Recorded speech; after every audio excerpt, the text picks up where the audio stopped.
Di ba si Pakialamero yan? Sandali. Nako! Ikaw nga! Si Mr. Wong! Ang laki-laki ng ermita, dito pa tayo magkikita sa loob ng labas. Natatandaan bang mukhang ito? Eh paano naman kita hindi maaalala, sinaksak mo ko.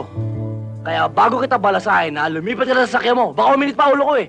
Wow, pare, ang lakas ng dating mo. Baka hindi mo alam yung nasa likod mo, mga kasama ko. Pati ito? Si Palo Oo. kasama mo? Ah!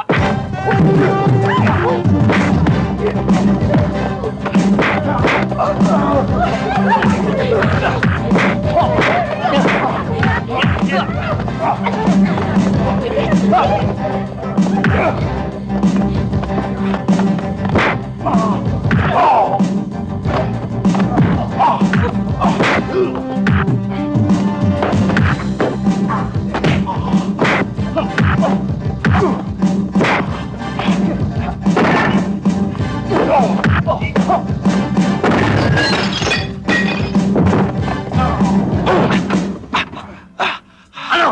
Ha? Boss, sasaktan ako. Baka dapat ngayon may pera na ako, nabulila sa patrol! Pera. Ano? Bibigyan kita. Nasaan? Pera. Ito. Akin na to? Oh. Ha? Ako rin, pagod na talaga ako. Mulik,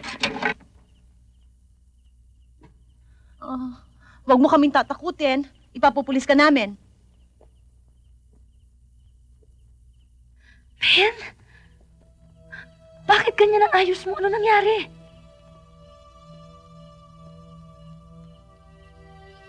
kailangan kitang makausap, Mulik.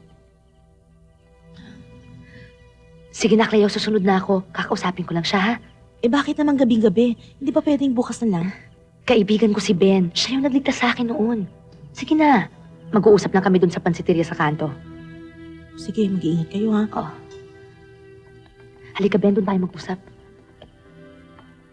Yung restaurant na pinagtatrabahuan mo, may naiwan ka bang address? Kahit sa bago kong pinagtatrabahuhan, hindi ko binigay ang tunay na address ng boarding house. Dobleng ingat ang kailangan. Desidido ang magkamang yung patayin ka. Ayaw nila na may kahati sa kayamanan ng mami mo. Hindi na nakapagtatakang gawin ng mag-ama yun.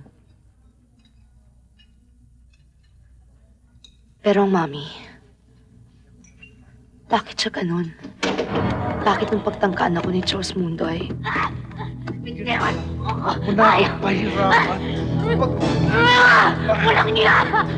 Mama! Mami! Mami! Mami! Mami! Mami! Mami! Mami! Ma! Antitos Mundo! Antitos Mundo! Bakit? Ano nangyari sa kanya? Ma! Gusto niya akong pagsamantalan! Pinagtangkaan niya ako, ma! Pinagtangkaan niya ako! Napakawalang hiya mong anak. Alam kong noong pa kontra ka na sa pag-aasawa ko mo.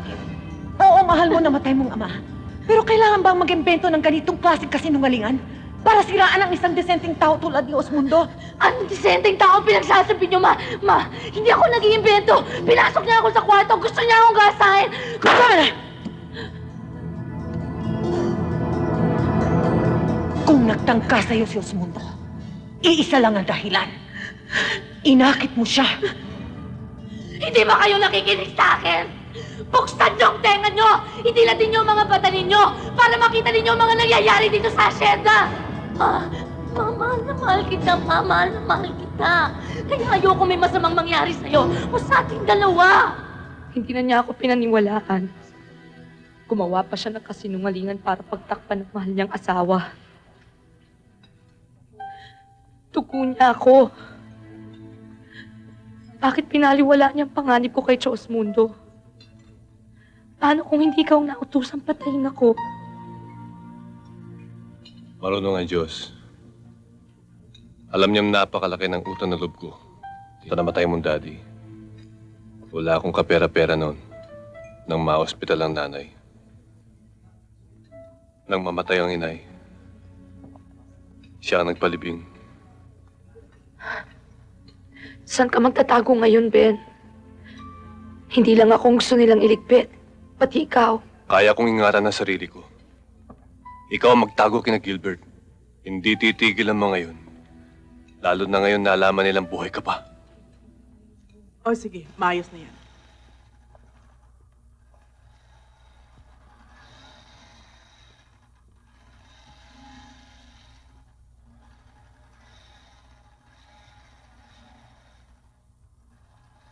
Aray, O bakit? tusok ako eh. Ikaw naman, huwag mo pahalatang hindi mo alam yung trabaho mo. Eh, totoo naman eh. Huwag kang ingay. Yung isa doon, no, kanina pa nakatingin sa'yo. Saan? Yun sa dulo.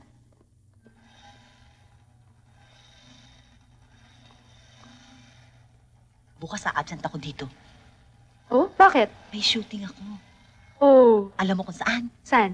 Sa beach. Talaga? Oo, tapos pinagdadala nila ako ng bikini, Day. Bakit? Sino mang bibikini? Ako! Pagkakataon ko nang ipakita sa buong mundo. Miss,